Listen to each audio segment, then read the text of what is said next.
kaligalig ko, may nakita tayo. Ayun. Hoy, hoy, hoy, hoy, hoy. Nakalabas ka agad ng bahay nyo, hindi ka pa nagsusuklay. Bakit po ba? Pagkagay ng buhok mo, parang yung tawad na hindi ko maintindihan. Ito naman yung buko eh. Ay, bakit ganyan yan? Hindi ka man magsuklay. Nasuklay ako din eh. Nahirap po sa kanya kasi po. Sila po na. Kung ako ang nagre-reband yan, hindi ako papay na rin 2,000. Oo, ay.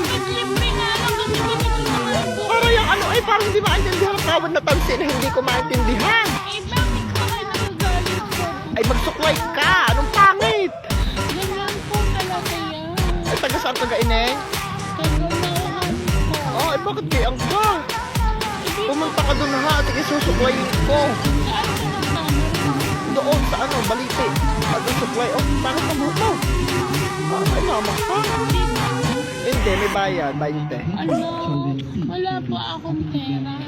Ay siya, manghingi ka muna doon sa madaming tao na yun. Oh, doon. Kasama po kayo. Hindi na, ayoko na, mauwi na ako, nakatakot ang buhok mo.